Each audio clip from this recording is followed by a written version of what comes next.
Welcome you all students. तो आज बेटा हम लोग पीसीएस के कुछ इंपॉर्टेंट क्वेश्चन डिस्कस करने वाले हैं। इसमें सबसे पहला क्वेश्चन है बेटा, write down range of different frequencies in electromagnetic spectrum and one application of each for following frequencies. हम लोगों के पास बेटा बहुत सारी फ्रीक्वेंसीज गिवन है जो कि इलेक्ट्रोमैग्नेटिक स्पेक्ट्रम का पार्ट होती है। तो हमें ये बताना है बेटा कि उस फ्रीक्वेंसी की रेंज कितनी है और उसको हम लोग कहाँ पे यूज़ करते हैं। तो सबसे पहले हम लोगों को पहले ऑप्शन में गिवन है बेटा वॉइस फ्रीक्वेंसी। तो वॉइस फ्रीक्वेंसी जो हम लोग इलेक्ट्रोमैग्नेटिक स्पेक्ट्रम में देखते हैं उसकी रेंज होती है बेटा 300 हर्ट्स टू 30 किलो हर्ट्स तक, या फिर आप लोग 3 किलो हर्ट्स भी लिख सकते हैं। ठीक है, इसको हम लोग कहाँ यूज़ करते हैं बेटा, वायरलेस कम्युनिकेशन के अंदर यूज़ करते हैं। जैसे मैं अभी आपको बोल रहा हूँ, अगर ये वायरलेस होता तो हम लोग बोलते हैं ट्रांसमिशन ऑफ स्पीचेस। तो वायरलेस ट्रांसमिशन के अंदर हम लोग इसको यूज़ करते हैं। ठीक है, जो बेटा इलेक्ट्रोमैग्नेटिक स्पेक्ट्रम होता है वो डायरेक्टली साउंड वेव प्रोड्यूस नहीं करता है। तो हम लोग कुछ इलेक्ट्रॉनिक डिवाइसेस की हेल्प से क्या करते हैं बेटा, रेडिएशन को ऑडियोबल साउंड में कन्वर्ट करते हैं। नेक्स्ट है बेटा हाई फ्रीक्वेंसी सिग्नल। ठीक है, या फिर इलेक्ट्रोमैग्नेटिक स्पेक्ट्रम का हाई फ्रीक्वेंसी। ठीक है, जिसकी रेंज जो होती है बेटा फ्रीक्वेंसी की वो 3 megahertz to 30 megahertz होती है। और इसको हम लोग यूज़ करते हैं बेटा short wave frequency of am receiver. ठीक है, रेडियो रिसीवर के अंदर हम लोग क्या करते हैं बेटा, इसको यूज़ करते हैं। ठीक है, या फिर बेटा international short wave radio broadcasting में भी इसको हम लोग यूज़ कर सकते हैं। तो आप लोग दोनों में से कोई भी लिख सकते हो। नेक्स्ट है बेटा इंफ्रारेड फ्रीक्वेंसी, जो कि 3 टेरा हर्ट्स टू 13 टेरा हर्ट्स तक यूज़ होती है बेटा। ठीक है, फ्रीक्वेंसी की रेंज होती है इसकी। इसको हम लोग यूज़ करते हैं बेटा यूज्ड फॉर डायरेक्ट लिंक्स। या फिर आपको ये नहीं लिखना है तो आप लोग लिख सकते हैं बेटा थर्मल इमेजिंग में इसको हम लोग यूज़ कर सकते हैं। ठीक है, और नाइट विजन डिवाइसेस में भी हम लोग इसको क्या करते हैं, यूज़ करते हैं। नेक्स्ट आता है बेटा विजिबल स्पेक्ट्रम, जिसको हम लोग लाइट बोलते हैं बेटा, जो ह्यूमन आइज देख पाती है। ठीक है, तो इसकी रेंज क्या होती है बेटा फ्रीक्वेंसी की 375 टेरा हर्ट्स टू 750 टेरा हर्ट्स। ठीक है, और इसको कहाँ पे यूज़ करते हैं बेटा हम लोग, तो इसको हम लोग स्मार्ट लाइटनिंग सिस्टम के अंदर यूज़ करते हैं। साथ ही साथ बेटा मेडिकल ट्रीटमेंट में अगर हम लोगों को स्किन वगैरह के अंदर कोई कोई डिसीज है बेटा, तो उसको ट्रीटमेंट के लिए हम लोग इसको यूज़ करते हैं। ठीक है, नेक्स्ट है बेटा रेडियो फ्रीक्वेंसी, जिसकी रेंज होती है 3 kilohertz to 300 gigahertz. ठीक है, इसको हम लोग कहाँ यूज़ करते हैं बेटा, रडार सिस्टम के अंदर यूज़ करते हैं, रडार सिग्नल में यूज़ करते हैं। उसके बाद लास्ट में गिवन है यूवी फ्रीक्वेंसीज, जो कि 3 टू 30 पीटा हर्ट्स होती है बेटा, जिसको पूल वाटर प्यूरिफिकेशन के अंदर हम लोग क्या करते हैं, इसका यूज़ करते हैं। ठीक है बेटा, इस वाले वीडियो के जो नोट्स है वो अगर आपको चाहिए तो ये टेलीग्राम चैनल का नीचे लिंक दिया हुआ है, इसको सर्च करना है। ये हम लोग बेटा यूट्यूब चैनल पे प्रोवाइड नहीं कर पा रहे हैं due to the technical issues. Okay, तो आगे बढ़ते हैं। तो नेक्स्ट हम लोग पढ़ने वाले हैं बेटा compare resonant and non resonant antennas on the basis of definition, circuit, reflection coefficient and radiation pattern. ठीक है, हम लोगों को क्या करना है बेटा, resonant antenna and non resonant antenna को कंपेयर करना है। पैरामीटर्स हम लोगों को गिवन है। तो सबसे पहले देखो बेटा डेफिनेशन से शुरू करते हैं रेजोनेंट एंटीना की। इट इज़ सॉरी, और ऐसे बोल सकते हैं, it's transmission line length equal to the multiples of λ/2, और ये दोनों साइड से ओपन होता है and open at both ends. इसका मतलब क्या है बेटा, जो भी इसका ट्रांसमिशन एंटीना का जो लेंथ होता है बेटा वो वेवलेंथ के मल्टीपल में होता है, और वो वेवलेंथ होता है बेटा λ/2। मतलब हम लोग बोल सकते हैं जो इसकी लेंथ है, ट्रांसमिशन लाइन की जो लेंथ है बेटा वो मल्टीपल्स ऑफ λ/2 है, मतलब वेवलेंथ डिवाइडेड बाय 2। ठीक है, ये रेजोनेंट एंटीना के लिए। और नॉन रेजोनेंट के लिए बेटा ऐसी कोई कंडीशन नहीं होती है। It's transmission line whose length is not multiples of λ/2। Non resonant के अंदर बेटा एंटीना की लेंथ को λ/2 से मल्टीप्लाई करने की ज़रूरत नहीं है, बट रेजोनेंट एंटीना के अंदर बेटा लेंथ को λ/2 से मल्टीप्लाई करते हैं, वेवलेंथ डिवाइडेड बाय 2। जिसके बेटा सर्किट डायग्राम अगर तुम लोग देखते हो तो इस सर्किट डायग्राम में रेजोनेंट एंटीना के अंदर 2 कंडक्टर यूज़ होते हैं बेटा, और इसके अंदर स्टैंडिंग वेव्स क्या होती है, फॉर्म होती है। और यहाँ पर बेटा स्टैंडिंग वेव्स फॉर्म नहीं होती है। देखो यहाँ पे सोर्स है, यहाँ पर क्या है बेटा करेक्ट टर्मिनेशन, और यहाँ पे एंटीना गिवन है। ठीक है, नेक्स्ट क्या है बेटा, यहाँ पे रिफ्लेक्शन कोएफिशिएंट है। क्या है, रिफ्लेक्शन कोएफिशिएंट। तो रिफ्लेक्शन कोएफिशिएंट में हम लोगों को लिखना है रेजोनेंट के अंदर कोई स्टैंडिंग वेव प्रेजेंट होती है बेटा, और नॉन रेजोनेंट के अंदर स्टैंडिंग वेव प्रेजेंट नहीं होती है। और रेडिएशन पैटर्न आपको रेजोनेंट के लिए इस तरीके का बनाना है और नॉन रेजोनेंट के लिए इस तरीके का बनाना है। ठीक है, इसके बाद हम लोग एक न्यूमेरिकल देखने वाले हैं बेटा, जो कि बहुत इंपॉर्टेंट है। तो न्यूमेरिकल कुछ इस तरह है, if there are 3 AM transmitter named A, B and C using following specification. 3 बेटा AM ट्रांसमीटर है जो कि A, B, C 3 उनको हम लोगों ने नाम दिए। उनकी स्पेसिफिकेशन ऐसी है, A transmitter having a PC का मतलब होता है बेटा carrier power is equals to 1000 watt and modulation index M is equals to 50%। यहाँ पे परसेंट पे है बेटा। ठीक है, याद रखना है। B transmitter having a PC ठीक है, which is equals to 1200 watt and modulation index M is equals to 60%। And बेटा सी है transmitter having P C is equals to 800 watt and modulation index is equals to M is equals to 80%। हमको क्या find करना है बेटा? पहला find करना है transmitted power of A B C. जो भी ए बी सी तीन ट्रांसमीटर है बेटा, उनका ट्रांसमिटेड पावर हम लोगों को फाइंड करना है। और नेक्स्ट क्या है बेटा? Justify whether A B C is better as far as transmitted power. और हमें ये बताना है कि ए बी सी इनमें से ट्रांसमिटेड पावर किसका ज़्यादा बेटर है। जिसकी इफिशियंसी ज़्यादा अच्छी होगी बेटा वही क्या होगा? बेटर होगा। तो सबसे पहले हम लोग ट्रांसमिटेड पावर का फॉर्मूला देख लेते हैं बेटा। P T is equals to P C, मतलब बेटा कैरिड पावर, ठीक है, in bracket 1 + m² divided by 2। M क्या है बेटा? यहाँ पे मॉड्यूलेशन इंडेक्स है और पी टी क्या है बेटा? ट्रांसमिटेड पावर है, ठीक है। तो सबसे पहले हम लोग ए के लिए निकालते हैं बेटा ट्रांसमिटेड पावर फॉर ट्रांसमीटर ए। तो पी सी कितना है बेटा ए के लिए? 1000 वैट। एम कितना है बेटा? 50%। परसेंट से हम लोग इसको फ्रैक्शन में ले लेंगे। तो बेटा 50% है तो इसको 100 से डिवाइड करेंगे तो कितना आएगा बेटा? 0.5। तो P T A is equals to क्या हो जाएगा बेटा? 1000 मल्टीप्लाइड बाई इन ब्रैकेट 1 + 0.5 का स्क्वायर, जो कि m का स्क्वायर लेना है, divided by 2 is equals to कितना हो जाएगा बेटा? 1000 मल्टीप्लाइड बाई 1 + 0.125, ठीक है। और इसको सॉल्व करने के बाद अगर आप कैलसियम में सॉल्व करते हैं तो आंसर आता है 1125 वैट। नेक्स्ट देखते हैं बेटा हम लोगों को transmitted power for transmitter B. B transmitter के लिए हम लोगों को ट्रांसमिटेड पावर कैलकुलेट करना है। तो फॉर्मूला है बेटा P T is equals to P C under bracket 1 + m² divided by 2 bracket close. तो यहाँ पर देखो बेटा पी सी कितना है? 1200 वैट। एम कितना है बेटा? 60%। और इसको 100 से डिवाइड किया तो बेटा कितना हो जाएगा? 0.6। तो फिर पी टी बी मतलब ट्रांसमीटर बी के लिए जो ट्रांसमिटेड पावर है वो कितना हो जाएगा बेटा? 1200 multiplied by under bracket 1 + 0.6² divided by 2 bracket close is equals to बेटा हम लोग क्या करेंगे? 1200 मल्टीप्लाइड बाई अंडर ब्रैकेट 1 + 0.8। इसको सॉल्व करने के बाद ये आंसर आता है।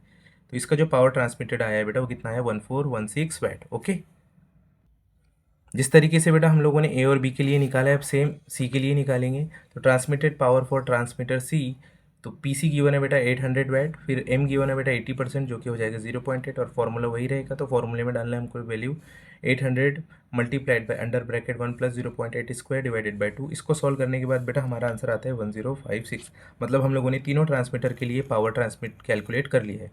अब हम लोग देखते हैं बेटा कि सबसे बेस्ट क्या है। तो हम लोग बेस्ट फाइंड करने के लिए इनकी इफ़िशियंसीज को कंपेयर करते हैं। तो इफ़िशियंसी का फॉर्मूला है बेटा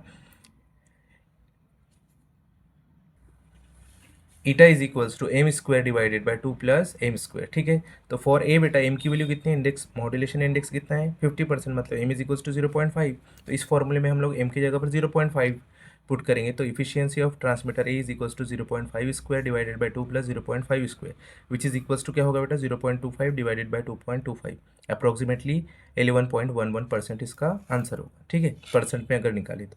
नेक्स्ट क्या है बेटा? For B M is equals to 0.6। Same फॉर्मूले बेटा m² डिवाइडेड बाई 2 + m² इसके अंदर पुट करना है which is equals to 0.36 divided by 2.36, approximately बेटा 15.25%, ठीक है। फॉर सी बेटा m इज इक्वल्स टू 0.8, ठीक है। अगर सी के लिए एफिशिएंसी निकालेंगे तो 0.8² डिवाइडेड बाई 2 + 0.8²। इसको सॉल्व करने के बाद 24.24% आएगा, ठीक है। इसका मतलब ये हुआ बेटा ट्रांसमीटर ए, ट्रांसमीटर बी और ट्रांसमीटर सी में सबसे ज़्यादा इफिशियंसी किसकी है? ट्रांसमीटर सी की। तो हम लोग बोलेंगे transmitter C is better for, या फिर बेटर ट्रांसमीटर है। इसके बाद फिर से बेटा एक इंपॉर्टेंट क्वेश्चन आ जाता है जो कि है compare characteristics of asynchronous and synchronous transmitter, ठीक है। तो हम लोग कैरेक्टरिस्टिक्स लिख लेंगे बेटा, फिर सिंक्रोनस और असिंक्रोनस, ठीक है, ट्रांसमिशन मोड लिख लेंगे। सबसे पहले बेटा हम लोग कैरेक्टरिस्टिक्स में देखते हैं क्लॉक। तो जैसे हम लोग डीटी सब्जेक्ट में पढ़ा है सिंक्रोनस एंड असिंक्रोनस काउंटर, उसी तरीके से बेटा यहाँ पर थोड़ा रिलेट करेंगे। तो क्लॉक अगर पैरामीटर है बेटा तो सिंक्रोनस के लिए क्लॉक रिक्वायर्ड रहती है, रिक्वायर्ड है शेयर्ड क्लॉक, मतलब सारी बिट साइमल्टेनियसली उसको अगर एक जगह से दूसरी जगह पहुंचाना है तो उसके लिए क्लॉक नीडेड है। और असिंक्रोनस में बेटा क्लॉक की कोई नीड नहीं है। नेक्स्ट है बेटा डेटा फॉर्मेट, जो इसके अंदर डेटा हम लोग ट्रांसमिट करते हैं। तो सिंक्रोनस में क्या होता है बेटा? कंटिन्यूअस स्ट्रीम ऑफ डेटा, मतलब डेटा क्या होता है बेटा? कंटिन्यूअसली फ्लो होता है। और असिंक्रोनस के अंदर क्या होता है बेटा? स्टार्ट एंड स्टॉप बीट्स पर डेटा यूनिट, ठीक है। यहाँ पे क्या लगती है? स्टार्ट बीट और स्टॉप बीट लगती है पर डेटा यूनिट के लिए, ठीक है। नेक्स्ट क्या है बेटा? कैरेक्टरिस्टिक्स में स्पीड है बेटा। तो सिंक्रोनस की स्पीड हमेशा क्या होती है बेटा? ज़्यादा होती है। और असिंक्रोनस क्या होता है? स्लो होता है बेटा। दोनों में से इफिशियंसी की बात की जाए अगर, तो सिंक्रोनस की इफिशियंसी ज़्यादा होती है और असिंक्रोनस की इफिशियंसी क्या होती है बेटा? कम होती है। अगर एरर डिटेक्शन की बात की जाए अगर, ठीक है, डेटा ट्रांसमिट करते टाइम पे बेटा अगर एरर डिटेक्शन की बात की जाए तो सिंक्रोनस में चेकसम और पैरिटी एरर डिटेक्टर यूज़ होता है बेटा, और असिंक्रोनस के अंदर हम लोग पैरिटी बिट और एरर करेक्टिंग कोड यूज़ करते हैं, ठीक है, जो कि आपको डिजिटल कम्युनिकेशन सिस्टम में पढ़ना है। अभी हम लोगों को सिर्फ ये नाम याद रखने हैं, ठीक है। कॉम्प्लेक्सिटी बात की जाए बेटा तो सिंक्रोनस मोर कॉम्प्लेक्स होता है, याद रखना है। सिंक्रोनस जो होता है बेटा वो मोर कॉम्प्लेक्स होता है, और असिंक्रोनस क्या होता है बेटा, लेस कॉम्प्लेक्स होता है। फिर ट्रांसमिशन डेटा की बात की जाए बेटा तो ये रिपीट हो चुका है पॉइंट हम लोगों का, ब्लॉक और फ्रेम बेस्ड, ठीक है। जो इसके अंदर हम लोगों ने यहाँ पे लिखा है बेटा डेटा फॉर्मेट कंटिन्यूस स्ट्रीम, तो इसकी जगह पे हम लोग ब्लॉक और फ्रेम बेस भी लिख सकते हैं, और बाइट कैरेक्टर बेस भी लिख सकते हैं। तो ये भी एक सही पॉइंट हो जाएगा आपके लिए। कॉस्ट की बात की जाए बेटा तो सिंक्रोनस ज़्यादा कॉस्टली होता है, और असिंक्रोनस क्या होता है, उसकी कॉस्ट क्या होती है, लो होती है।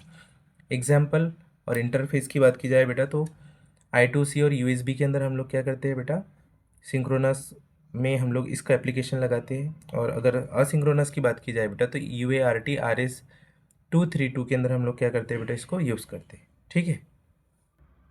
नेक्स्ट वापस से एक इंपॉर्टेंट क्वेश्चन है बेटा जो बार बार रिपीट होते रहता है, find out types of propagation of the following application, ठीक है। पहले है बेटा AM रेडियो ब्रॉडकास्टिंग, फिर है बेटा शिफ्ट टू शोर प्रोपोगेशन, ठीक है। उसके बाद है बेटा माइक्रोवेव लिंक, और उसके बाद है बेटा सैटेलाइट कम्युनिकेशन, ठीक है। तो हम लोगों को पहचानना है कि इसके अंदर हम लोग कौन सा वेव प्रोपोगेशन यूज़ करेंगे। तो सबसे पहले देखो AM रेडियो ब्रॉडकास्टिंग की वन है बेटा, तो इसके लिए हम लोग क्या करते हैं, ग्राउंड वेव प्रोपोगेशन यूज़ करते हैं। तो जो AM सिग्नल मीडियम फ्रीक्वेंसी होती है बेटा around 530 kilohertz to 170 kilohertz होती है। कौन सी बेटा, AM रेडियो ब्रॉडकास्टिंग की जो फ्रीक्वेंसी रेंज होती है वो 530 किलो हर्ट्स टू 1700 मतलब 1700 किलो हर्ट्स तक होती है। तो इसको हम लोग क्या करते हैं बेटा, ग्राउंड वेव प्रोपोगेशन के थ्रू प्रोपोगेट करते हैं, ठीक है। इसका प्रोपोगेशन जो पैटर्न होता है बेटा वो ग्राउंड वेव का होता है।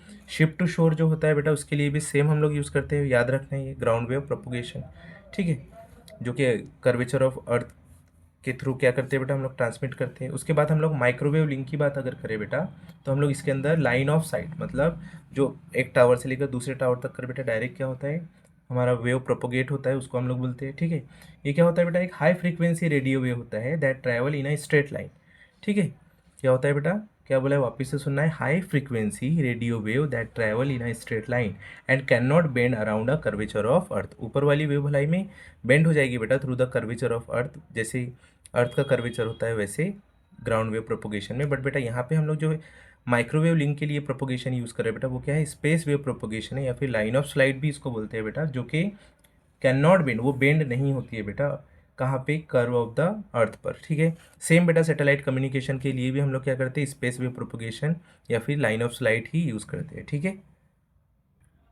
इसके बाद जो हम लोग क्वेश्चन पढ़ने वाले हैं बेटा वो है compare AM and FM with respect to following points. कुछ फॉलोइंग पॉइंट्स गिवन है बेटा, उसके रिस्पेक्ट में हम लोगों को AM एंड FM, ठीक है, amplitude modulation and frequency modulation को क्या करना है बेटा, कंपेयर करना है। सबसे पहले डेफिनेशन देख लो आप लोग। डेफिनेशन क्या है बेटा, the amplitude of carrier signal is varied in proportion to the instantaneous amplitude of the modulating signal, ठीक है। तो इसको समझने के लिए हम लोग एक ग्राफ को समझते हैं बेटा। कंसीडर करें कि ये हमारा क्या है बेटा, कैरियर सिग्नल है, ठीक है। डेफिनेशन भी साथ साथ में देख लेते हैं। The amplitude of the carrier signal, ये जो बेटा कैरियर सिग्नल है इसका एम्पलीट्यूड मतलब ये पीक वैल्यू की बात हो रही है, ठीक है। The amplitude of the carrier signal is varied in proportional to the instantaneous amplitude of the modulating signal.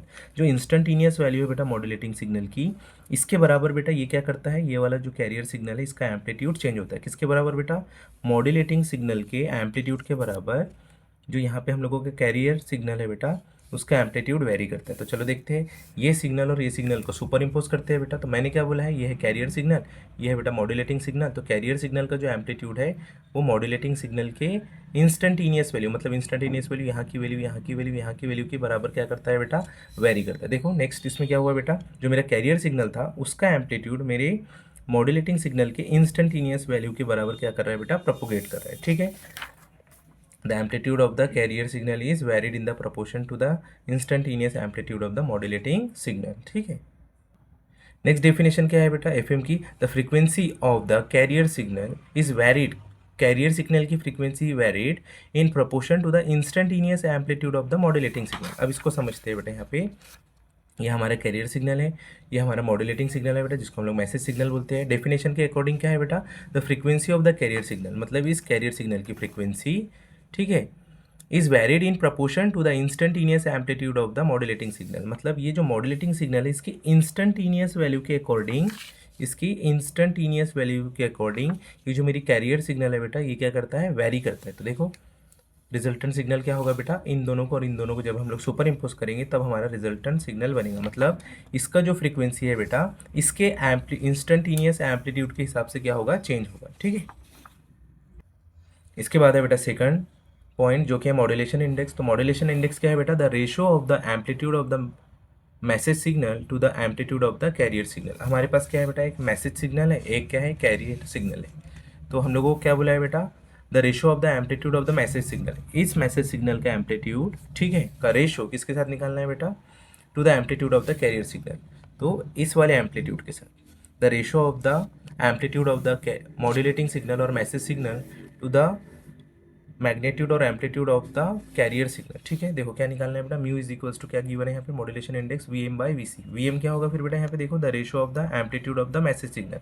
ये मैसेज सिग्नल का एम्पलीट्यूड है और ये कैरियर सिग्नल का एम्पलीट्यूड है, दोनों का रेशियो क्या होता है बेटा, मॉड्यूलेशन इंडेक्स। यहाँ पे देखते हैं बेटा हम लोग, ठीक है, यहाँ पे क्या लिखा है बेटा, मॉड्यूलेशन इंडेक्स, ठीक है, डेल एम मतलब divided by F M. Del M का मतलब क्या है बेटा, फ्रीक्वेंसी डेविएशन। तो देखते हैं the ratio of the frequency deviation, मतलब फ्रीक्वेंसी में जो चेंज आता है बेटा, टू द मॉड्यूलेटिंग फ्रीक्वेंसी। और ये क्या है बेटा, मॉड्यूलेटिंग फ्रीक्वेंसी है।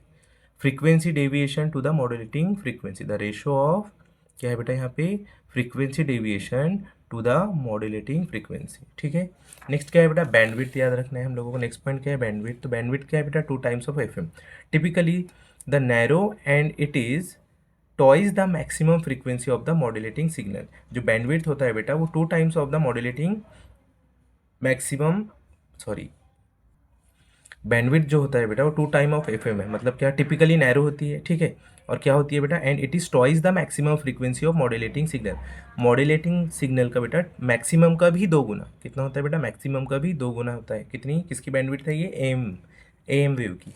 और यहाँ पे देखो बेटा एफ एम का क्या है formula, bandwidth is equal to 2 times of under bracket del M, मतलब बेटा क्या है, frequency deviation plus F M, मतलब मैक्सिमम मॉड्यूलेटिंग फ्रीक्वेंसी। ठीक है, टिपिकली वाइड होती है और ये क्या होती है बेटा, नैरो होती है।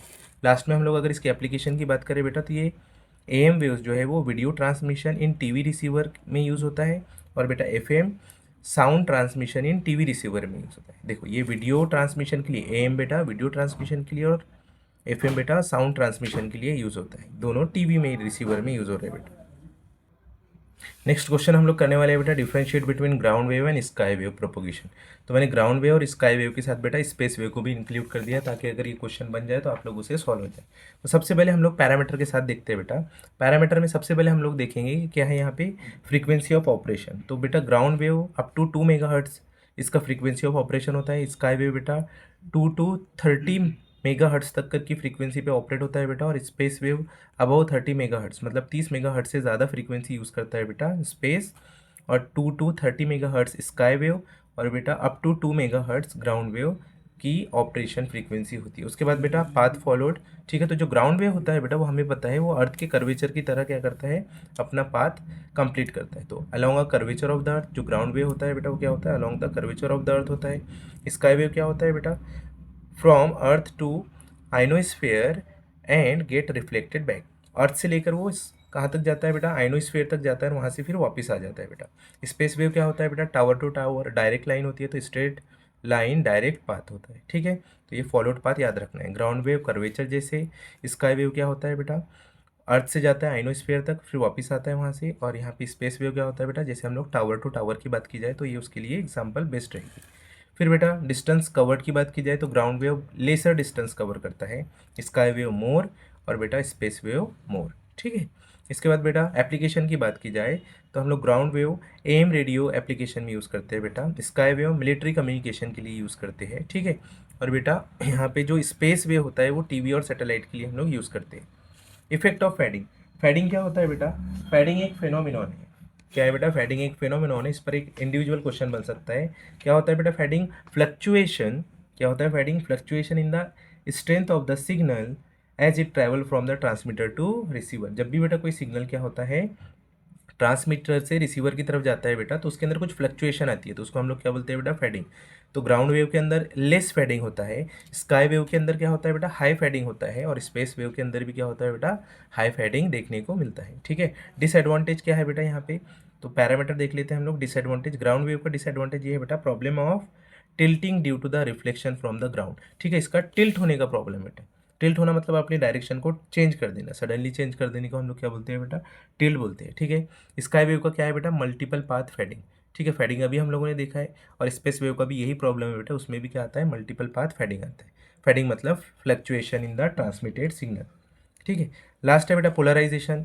तो ग्राउंड वेव के अंदर वर्टिकली पोलराइज्ड होता है बेटा। ठीक है, स्काई के अंदर वर्टिकली होता है, और स्पेस के अंदर क्या होता है बेटा, हॉरिजॉन्टली पोलराइज्ड हम लोगों को देखने को मिलता है, पोलराइजेशन। ओके, इसके बाद है बेटा इंपॉर्टेंट टॉपिक जो कि है differentiate between FM and PM to the following parameter. हमको अब एफएम और पीएम बेटा क्या है, frequency modulation and phase modulation, इसको क्या करना है बेटा, डिफरेंशिएट करना है on the basis of this following point, definition, noise, constant parameter and waveform.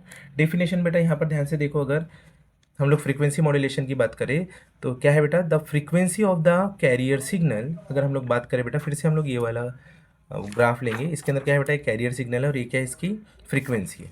The frequency of the carrier signal is varied in proportion to the instantaneous amplitude of the modulating signal. तो ये modulating signal है बेटा, अगर मैं बोलूँ कि इस instant पे इसकी वैल्यू है तो ये इंस्टेंटेनियस वैल्यू है, यहाँ पे बेटा ये वाली इसकी इंस्टेंटेनियस वैल्यू है। तो कैरियर सिग्नल की जो फ्रीक्वेंसी है ना बेटा, वो मॉड्यूलेटिंग सिग्नल के एम्पलीट्यूड के इंस्टेंटेनियस वैल्यू के हिसाब से क्या करती है, वेरी करती है। तो अगर हम लोग ये सिग्नल और ये सिग्नल को सुपर इम्पोज करें तो हम लोगों को फाइनल ये सिग्नल मिलता है बेटा। ठीक है, तो क्या है, the frequency of the carrier signal, the frequency of the carrier signal is varied, change होती है बेटा, किसके according, in proportion to the instantaneous amplitude of the modulating signal. ठीक है, ये हुआ बेटा एफएम का डेफिनेशन। फिर पीएम का डेफिनेशन क्या है बेटा, तो पीएम का डेफिनेशन है the phase of the carrier signal. ठीक है, जो कैरियर सिग्नल का बेटा फेज है, ठीक है, is varied in proportion to the instantaneous amplitude of the modulating signal. ये भी क्या करता है बेटा, फेज भी इस मॉड्यूलेटिंग सिग्नल के इंस्टेंटेनियस वैल्यू के एम्पलीट्यूड के हिसाब से ये वाला सिग्नल अपने आप को वेरिड करता है। तो इस तरीके से क्या आता है बेटा, अगर ये सिग्नल और ये सिग्नल को सुपर इम्पोज किया तो हम लोगों को ये सिग्नल देखने को मिलता है। ठीक है, अब देखते हैं बेटा नेक्स्ट पॉइंट, नॉइस। तो जो एफ एम होता है बेटा, वो लेस अफेक्टेड बाय नॉइज होता है। नॉइज क्या होता है बेटा, unwanted electrical voltage in the system. ठीक है, तो वो नॉइज होता है। तो एफएम क्या होता है बेटा, लेस अफेक्टेड होता है, लेकिन फेज मॉड्यूलेशन क्या होता है बेटा, ज़्यादा अफेक्टेड होता है। ठीक है, नेक्स्ट अगर हम लोग बात करें कांस्टेंट पैरामीटर की, तो यहाँ पे देखना है the amplitude and phase of the carrier signal are kept constant. Amplitude और फेज क्या होता है बेटा, यहाँ पे कांस्टेंट होता है। अब यहाँ की बात की जाए बेटा पीएम की, तो यहाँ पे the amplitude and frequency of the carrier signal are kept constant. ठीक है, ध्यान में रखना है, यहाँ पे एम्पलीट्यूड और फेज कांस्टेंट है और यहाँ पे एम्पलीट्यूड और फ्रीक्वेंसी कांस्टेंट है बेटा। फिर लास्ट में अगर हम लोग वेवफॉर्म की बात की जाए तो आप लोग इस तरीके से वेवफॉर्म बना सकते हैं बेटा, ये हम लोगों का, ठीक है, फ्रीक्वेंसी मॉड्यूलेशन और ये हम लोगों का फेज मॉड्यूलेशन। तो आप लोग दो तरीके से दो डायग्राम बना सकते हैं, यहाँ पे फ्रीक्वेंसी मॉड्यूलेशन है और ये क्या है बेटा, फेज मॉड्यूलेशन है। तो आप स्क्रीनशॉट लेके ये दोनों डायग्राम वेव फॉर्म में बना सकते हैं। ठीक है, वेव फॉर्म का अगर पॉइंट आया तो। इसके बाद बेटा एक इंपॉर्टेंट क्वेश्चन आ जाता है, write to application of the following antenna. सबसे बड़े बेटा Yagi Uda antennas, microwave antennas, dish antennas, horn antennas, microstrip patch antennas और स्मार्ट एंटीनास। तो सबसे पहले यागड़ी उड़ा एंटीना कुछ इस तरीके से दिखता है बेटा, जो आप लोगों को दिख रहा होगा। ठीक है, ओके, अगर डायग्राम बनाने के लिए आई तो इसका स्क्रीनशॉट निकाल लो, यही डायग्राम बना देना है तुम लोगों को। अब देखो बेटा इसका एप्लीकेशन कहाँ कहाँ पे होता है। तो Yagi Uda antenna is used in high frequency and very high frequency range as a TV receiving antenna. आप लोगों ने पहले, हम लोग शक्तिमान देखते थे बेटा, तब यहाँ पे ऐसा एंटीना यूज़ होता था जिसको घुमा के हम लोग सिग्नल को अचीव करते थे। ठीक है, तो ये वहाँ पे यूज़ होता है बेटा, कहाँ पे, टीवी रिसीविंग एंटीना के अंदर। साथ ही साथ बेटा Yagi Uda antenna is used in the conditional access system CAS at a decrypter. देखो यहाँ पे तुम लोगों को बात याद रखना है बेटा, conditional access system is a security system, और डिक्रिप्टर क्या है बेटा, इनक्रिप्टर। एक सिग्नल आता है उसको डिकोड करने के लिए हम लोग एक डिवाइस यूज़ करते हैं जिसको डिक्रिप्टर बोलते हैं। ठीक है, तो सिक्योरिटी सिस्टम के अंदर यूज़ करते हैं जिसको कंडीशनल एक्सेस सिस्टम बोलते हैं। नेक्स्ट है बेटा माइक्रोवेव एंटीना। नेक्स्ट क्या है हम लोगों का, माइक्रोवेव एंटीना। ये होता है बेटा आप लोगों का माइक्रोवेव एंटीना, जो आप लोगों ने टावर पे लगा हुआ देखा होगा, इस तरीके का ढोल। ठीक है, ये बेटा अगर एग्जाम में आए तो इस तरीके से आपको बनाना है एंटीना माउंट, जिसके ऊपर हम लोग एंटीना को माउंट करते हैं। वेव गाइड, जहाँ से बेटा हम लोग वेव को भेजते हैं। वेव गाइड का मतलब है वेव को दिखाया हुआ सही रास्ता, उसको हम लोग वेव गाइड बोलते हैं, जो आपको माइक्रोवेव रडार में आगे सीखना है। ये है बेटा रिफ्लेक्टर, जहाँ से हम लोगों के क्या होगी, सिग्नल रिफ्लेक्ट होगी बेटा। ये है शील्ड एब्जॉर्वर, ये है बेटा रैंडम, ठीक है, और ये है एंटीना फीडर, ठीक है। ये डायग्राम आप लोगों को अगर बनानी रहेगी तो आप लोग यहाँ से स्क्रीनशॉट लेके बना सकते हैं। अब बेटा इसको यूज़ कहाँ पे करते हैं, तो हम लोग इसको यूज़ करते हैं बेटा पॉइंट टू पॉइंट कम्युनिकेशन में। इसको यूज़ कहाँ करते हैं बेटा, पॉइंट टू पॉइंट कम्युनिकेशन में और सैटेलाइट कम्युनिकेशन में। या फिर हम लोग बेटा जो हमारे मोबाइल फ़ोन सेल्यूलर फ़ोन है बेटा, उसमें भी हम लोग इसको यूज़ करते हैं। इसके बाद आता है बेटा हमारा डिश एंटीना। कौन सा एंटीना आता है बेटा, डिश एंटीना, जो कि इस तरीके से दिखाई देता है, ठीक है। इसका स्क्रीनशॉट ले सकते हैं बेटा आप लोग, ठीक है। अब इसको कहाँ पे यूज़ करते हैं बेटा, यूज़ इन रेडियो टेलीस्कोप। इसको हम लोग रेडियो टेलीस्कोप में यूज़ करते हैं बेटा। और used in microwave relay link, ठीक है। तो ये क्या होता है बेटा, रेडियो स्टेशन पे भी बड़े बड़े ऐसे हम लोगों को क्या है बेटा, डिश एंटीना देखने को मिल जाते हैं, ठीक है। कहाँ पे यूज़ करते हैं हम लोग, used in radio telescope, used in microwave relay link. इसके बाद आता है बेटा हॉर्न एंटीना। क्या आता है इसके बाद, हॉर्न एंटीना, ठीक है। इस तरीके से होता है बेटा हॉर्न एंटीना, ठीक है। ये वेव गाइड है, जहाँ से हमारी सुटेबल फ्रीक्वेंसी की वेवलेंथ या फिर सुटेबल वेवलेंथ की जो वेव है बेटा वो यहाँ तक आती है, और यहाँ से क्या होती है बेटा, वो प्रोपोगेट होती है आगे की तरफ। ये मेटेलिक हॉर्न, ये वेव गाइड। तो हॉर्न एंटीना इस तरीके का होता है, ठीक है। ठीक है, तो हॉर्न एंटीना कहाँ पे यूज़ करते हैं बेटा, यूज एट माइक्रोवेव फ्रीक्वेंसी और used in satellite trekking. Microwave frequency के लिए यूज़ करते हैं बेटा इसको, और सैटेलाइट ट्रैकिंग के लिए भी यूज़ करते हैं। इसके बाद आता है बेटा माइक्रोवेव स्ट्रिप पैच एंटीना। तो उसकी डायग्राम कुछ इस तरीके से होती है, ठीक है। ये फीड लाइन, ये सबस्ट्रेट, ये पैच, ठीक है, ये हाइट एज, ठीक है। ये आप लोगों को ध्यान से देखना है। ये ग्राउंड प्लेट, ये सारा अगर एग्जाम में आए तो आप लोगों को अच्छे से बनाना है। इसके बाद आता है बेटा स्मार्ट एंटीना, जिसको हम लोग सेल्यूलर इस तरीके से दिखता है। सबसे पहले देख लो आप लोग, स्मार्ट एंटीना कुछ इस तरीके से दिखता है बेटा, ठीक है। इसके अंदर क्या क्या होता है बेटा, सिग्नल आउटपुट, बीम सिलेक्ट, ठीक है, बीम फॉर्मर, और ये होता है बेटा डिजायर्ड सिग्नल, जो हम लोग क्या करते हैं, अचीव करते हैं यहाँ पे, ठीक है, या फिर रिसीव करते हैं। तो इसको कहाँ पे यूज़ करते हैं बेटा, सेल्यूलर नेटवर्क और रडार सिस्टम के अंदर हम लोग यूज़ करते हैं। Before going to the last question of this solution, मैं आप लोगों को बोलता हूँ बेटा ये सब्जेक्ट मेरा इतना फैमिलियर नहीं है। अगर आप लोगों को कुछ भी फीडबैक देना है तो आप लोग कमेंट बॉक्स में फीड कर सकते हैं, ठीक है। तो लास्ट क्वेश्चन देखते हैं बेटा इस वीडियो का। Explain following terms in short related to antenna, ठीक है। हम लोगों को क्या करना है बेटा, एंटीना से रिलेटेड ये कुछ टर्मिनोलॉजीज है, इसको हम लोगों को शॉर्ट में बताना है कि क्या है। सबसे पहले बेटा एंटीना रेजिस्टेंस, फिर है डायरेक्टिविटी, फिर है बेटा एंटीना गेन, फिर है बेटा पावर डेंसिटी, फिर है बेटा रेडिएशन पैटर्न, और लास्ट में है पोलराइजेशन। सबसे पहले देख लो एंटीना रेजिस्टेंस होता क्या है। हमें पता है बेटा एंटीना हम लोग क्यों यूज़ करते हैं बेटा, ताकि अगर मैं बोलूँ ये एक एंटीना है तो हम लोग देखते हैं कि ये एंटीना क्या कर सके बेटा, क्या कर सके, वेव को अच्छी तरीके से प्रोपोगेट कर सके हर तरफ, ठीक है। तो हम लोग बोलेंगे इसको ये क्या है, एंटीना। अब इसका रेजिस्टेंस क्या होता है बेटा, एंटीना रेजिस्टेंस देख लेते हैं। The resistance of antenna has two component. जो बेटा रेजिस्टेंस ऑफ एंटीना है उसके दो कंपोनेंट है। पहला है बेटा it's radiation resistance due to the conversion of power into the electromagnetic wave. मतलब जो हम लोग इलेक्ट्रिकल पावर देते हैं बेटा, उसको इलेक्ट्रोमैग्नेटिक वेव में कन्वर्ट करने के टाइम पे जो लॉस होता है उसको हम लोग क्या बोलते हैं बेटा, it's radiation resistance due to the conversion of power into electromagnetic waves. और नेक्स्ट जो है बेटा वो है resistance due to the actual losses in the antenna. और जो एंटीना के अंदर एक्चुअल लॉसेस होते हैं बेटा वो उसका सेकंड कंपोनेंट है। पहला कंपोनेंट है जो हम लोग पावर को इलेक्ट्रोमैग्नेटिक वेव में कन्वर्ट करते हैं उसके अंदर, ठीक है, होने वाला लॉस। उसके भी बहुत सारे मेथड है बेटा, एक्सेलरेटेड इलेक्ट्रॉन है, बम्बार्टमेंट ऑफ रेडिएशन है, इलेक्ट्रोमैग्नेटिक रेडिएशन वगैरह वगैरह, ओके। उतना डिटेल में हमको नहीं पढ़ना है। सबसे पहले देखते हैं बेटा रेडिएशन एंटीना भी इंडिविजुअली पूछ सकता है। तो रेडिएशन एंटीना क्या होता है बेटा, it is the ratio of a power radiated by the antenna to the square of the current at the input of the antenna feed point, ठीक है। तो ये क्या है बेटा, किसी भी एंटीना से निकलने वाला पावर, ठीक है, और उसको दिया हुआ इनपुट पावर का स्क्वायर, ठीक है। It is the ratio of the power radiated by the antenna, जो भी बेटा एंटीना पावर रेडिएट कर रहा है, to the square of the current at the input of the antenna feed point. तो एंटीना फीड पॉइंट पे जो हम लोग इनपुट दे रहे हैं बेटा, फॉर इनके यहाँ पे हम लोग बोल रहे हैं बेटा कि करंट का स्क्वायर है, ठीक है। ये power transmitted from the antenna है, और ये क्या है बेटा, जो हम लोग उसको इलेक्ट्रिकल पावर दे रहे हैं उसका स्क्वायर है, करंट का स्क्वायर है, ठीक है। नेक्स्ट पॉइंट है बेटा डायरेक्टिविटी। डायरेक्टिविटी पहले समझ लो क्या होता है। Directivity means the maximum directive gain which is obtain in only one direction in which the radiation is maximum. कभी कभी क्या होता है बेटा, अगर हम लोग बात की जाए ओमनी एंटीना की बात की जाए तो हर तरफ क्या करता है बेटा, सेम अमाउंट ऑफ डेंसिटी का रेडिएशन क्रिएट करता है। तो अगर हम लोग कोई स्पेसिफिक अगर देखें बेटा, तो स्पेसिफिक क्या होता है, एंटीना किसी एक पर्टिकुलर डायरेक्शन में उसका गेन क्या होता है बेटा, उसका पेनिट्रेटिंग पावर या फिर उसका डेंसिटी ज़्यादा होती है, ठीक है। तो ध्यान में रखना है बेटा, हम लोग इस पॉइंट से समझते हैं, ठीक है। Directivity means the maximum directive gain, ठीक है, which is obtain in only one direction. जो बेटा मैक्सिमम डायरेक्टिव गेन है वो किसी एक पर्टिकुलर डायरेक्शन में हम लोग क्या कर सकते हैं, अचीव कर सकते हैं, इन only one direction in which the radiation is maximum, जहाँ पे रेडिएशन क्या होता है बेटा, मैक्सिमम होता है, ठीक है। तो हम लोग क्या बोल सकते हैं बेटा, डायरेक्टिविटी क्या है बेटा, मैक्सिमम डायरेक्टिव गेन है। क्या है डायरेक्टिविटी, क्या है बेटा, मैक्सिमम डायरेक्टिव गेन है, ओके। नेक्स्ट पॉइंट है बेटा antenna gain. Antenna gain is defined as the ratio of the power density radiated in a particular direction, ठीक है। जैसे कि यहाँ पे बेटा power radiation in a particular direction, ये क्या है बेटा, किसी एक पर्टिकुलर डायरेक्शन में हम लोग क्या कर रहे हैं, पावर रेडिएट कर रहे हैं, पावर डेंसिटी को रेडिएट कर रहे हैं। तो क्या है बेटा, antenna gain is defined as the ratio of the power density radiated in a particular direction to the power density radiated to the same point by the reference antenna। हम लोग क्या करते हैं बेटा, एक पॉइंट कंसिडर कर लेते, suppose एक पॉइंट कंसिडर कर लेते हैं और एक डायरेक्टेड एंटीना देखते हैं बेटा, जो कि क्या कर सके, इस पर्टिकुलर डायरेक्शन में क्या करे बेटा, वो हाई डेंसिटी ऑफ पावर को रेडिएट कर सके। पहले इसका एक पॉइंट ले लेना है बेटा, और इसको किसके साथ रेशो निकालना है, एक ऑर्डिनरी ओमनी एंटीना ले लेते हैं बेटा, जो कि हर तरफ क्या करता है, सेम पावर डेंसिटी का क्या करता है बेटा, रेडिएशन क्रिएट करता है।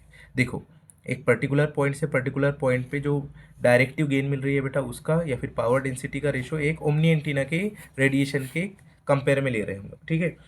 Antenna gain defined as the ratio of the power density radiated in a particular direction, देखो बेटा power density radiated in a particular direction to the power density radiated to the same point, इसी same point पे बेटा by the reference antenna, और इसको हम लोग क्या बोलते हैं, रेफरेंस एंटीना कंसिडर कर लेते हैं, ठीक है। अब पावर डेंसिटी क्या होती है बेटा, पावर डेंसिटी देख लेते हैं। The electromagnetic waves cause the energy to flow from the one point to the other in the direction of the propagation, ठीक है। ईएम वेव क्या करती है बेटा, एनर्जी को एक डायरेक्शन से दूसरी डायरेक्शन में क्या करती है बेटा, प्रोपोगेट करती है। The power density is defined as the rate at which the energy passes through a given surface area in free space. बेटा क्या कर रहे हैं हम लोग, एनर्जी को एक जगह से दूसरी जगह पर क्या कर रहे हैं बेटा, प्रोपोगेट करा रहे हैं या फिर ट्रांसमिट कर रहे हैं, ठीक है। तो पर यूनिट एरिया से बेटा कितनी एनर्जी पास हो रही है, उसी को हम लोग पावर डेंसिटी बोलते हैं। The power density is defined as the rate at which the energy passes, the rate at which the energy passes through a given surface area in free space. Free space में बेटा हम लोग given surface देखेंगे और वहाँ से देखेंगे बेटा कि एनर्जी उस पर यूनिट एरिया से कितना पास हो रही है, उसको हम लोग क्या बोलते हैं बेटा, पावर डेंसिटी। फिर है बेटा रेडिएशन पैटर्न। रेडिएशन पैटर्न क्या होता है बेटा, जो मैंने बनाया है ग्राफ और diagram which tell about the manner in which the antenna radiate power in a different direction is known as the radiation pattern. Suppose यहाँ पे क्या है बेटा, हमारा टावर है या फिर हम लोग बोलते हैं एंटीना है, और ये मैंने ड्रॉ किया है बेटा इसका रेडिएशन पैटर्न कि किस डायरेक्शन में कितने पावर को रेडिएट कर रहा है, तो उसको हम लोग बोलते हैं बेटा रेडिएशन पैटर्न। लास्ट में है बेटा पोलराइजेशन। पोलराइजेशन क्या होता है बेटा, polarization is defined as the direction of the electric vector in the electromagnetic wave radiated from antenna. हम लोगों को पता है बेटा जो ईएम वेव निकलती है उसमें इलेक्ट्रोस्टैटिक और इलेक्ट्रोमैग्नेटिक दोनों पार्ट होता है। तो हम लोग क्या बोल रहे हैं बेटा यहाँ पे, polarization is defined as the direction of the electric vector in the electromagnetic wave radiated from antenna is known as polarization. Thank you very much. Subscribe करें बेटा, फॉलो करें अपने फ्रेंड्स के साथ, ठीक है, ताकि मुझे मोटिवेशन मिलता रहे।